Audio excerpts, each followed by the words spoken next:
Very interesting this is.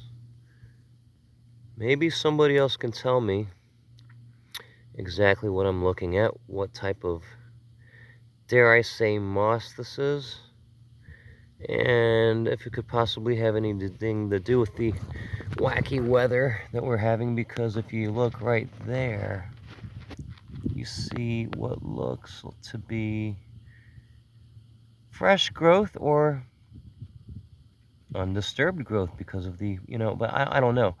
It's been extremely mild the past week, okay? But right before that, almost the entire country remembers the brutal cold snap that we had around Christmas. So I don't know if that would have been enough time. I'm not that good a naturalist to say. So maybe somebody else could tell me. But I am here at, there we are, Soldier's Delight. I forget what it's called. Soldier's Delight. Let's just say Nature Preserve. It is terribly beautiful back here, and I picked a really good day to go. It has a very interesting and different geology, and it's very different from Maryland. So the most noticeable thing here is the Virginia pine that's everywhere, and that is not really, dare I say, endemic either to Maryland or certainly to central Maryland. Oh, look at this. Just shut up for a sec.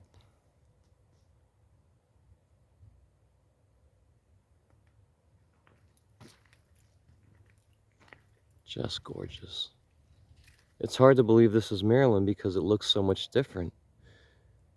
To an amateur naturalist, let's say, or someone who appreciates nature a little more than the casual observer, some of the differences are kind of subtle. Some of them are a little more visible, like the Virginia pine. But it is beautiful back here. I'm just going to take a real quick walk here with you. Big stands of it. You see some older growth and then obviously some very new growth there. But it does appear that this place has been largely undisturbed for a while. Can't really say that any part of the land anywhere near civilization has been undisturbed at all. Most parks, most state parks, most national parks have been raised at one point, have been clear cut at one point or another. Many have been protected since, so that is good. But it's very hard to find old growth anywhere, unless you go, of course, to northern California, or say the Great Smoky Mountains. Those are the only couple places that, up in the northwest, maybe around the lakes, a little bit. But you don't find many old growth stands anymore anywhere. This place is always, always, always muddy. Oh, so where this is a bit, I guess, above Reisterstown, which is a slightly northwestern suburb of Baltimore. So it's close to Reisterstown, the big town center mall that they have down there, the McDonough School, where my nephew goes. So that's where we are. But look at this now that we're kind of wading into it a little deeper. It does not look like Maryland, does it? If anything, it doesn't look extremely far removed. You know what this looks very much like? Those from the region will know this answer right away. This looks very, very much like West Virginia. Between the Rockies, I mean, not the Rockies, but between the mountains, between the higher elevations. When you hit the fairly flat elevations, across much of West Virginia, it looks a lot like this. A lot like this. Really, really beautiful. There is the Coate Mine. Is this it? I think this is it. I was going to tell you about it. I'm extremely hesitant to go anywhere through this stuff, guys, because the one of the things that I wanted to say, first and foremost, which I forgot, this place is infamous for ticks.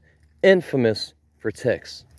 Having said that, I'm going to brave it. Now, it's January, but it's 60 degrees outside, and it's been like this for a few days. I fear, I'm not a super expert on this. Yeah, I don't know. That could be enough time. Wow. I'm not sure if this is the mine that I saw before when I was here once. So these were to ultimately be used for smelting aluminum.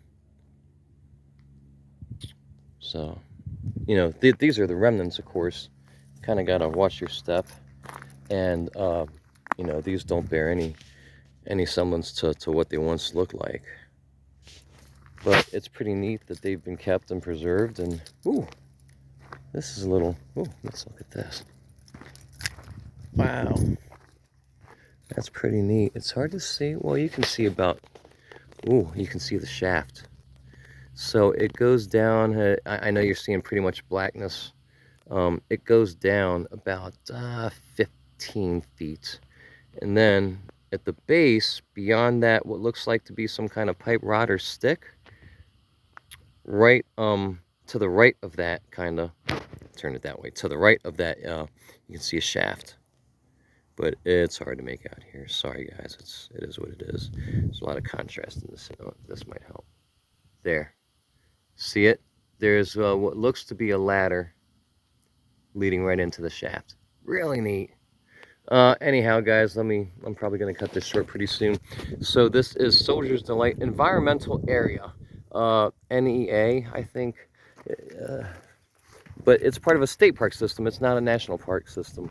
But it is beautiful. So the hiking is, it can barely be called hiking. You know, it's more or less just a nice stroll through you know, somewhat scraggly country.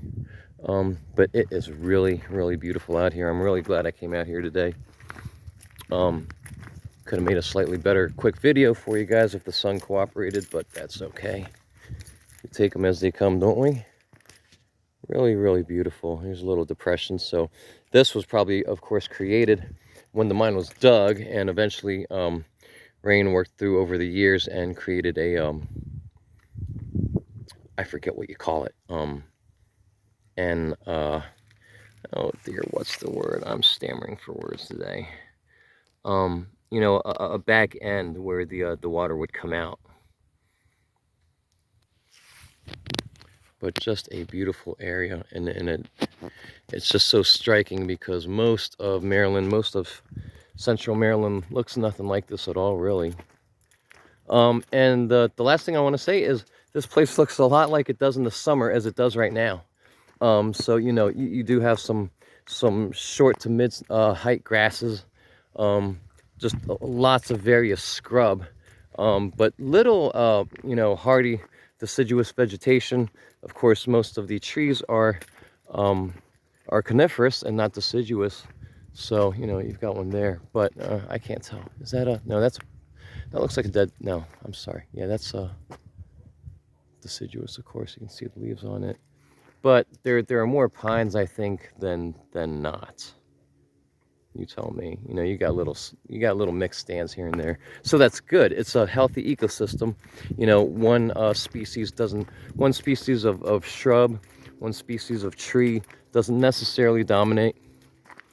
So you know, that's always a nice mark of a healthy ecosystem. It's just beautiful.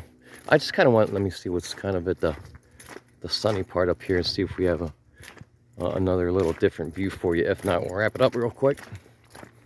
Again, this place is notorious for ticks.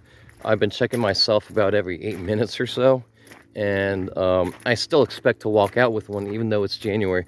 Like I said, given the conditions, it's been like 60 degrees for the last 3 or 4 days with our wacky weather, which I've addressed before. But you know, I'm just kind of expecting one, but the chances, of course, right now are still much lower than if I came back in April, you know, through November or so. God, it's beautiful out here. Whew, I think that's good still right there.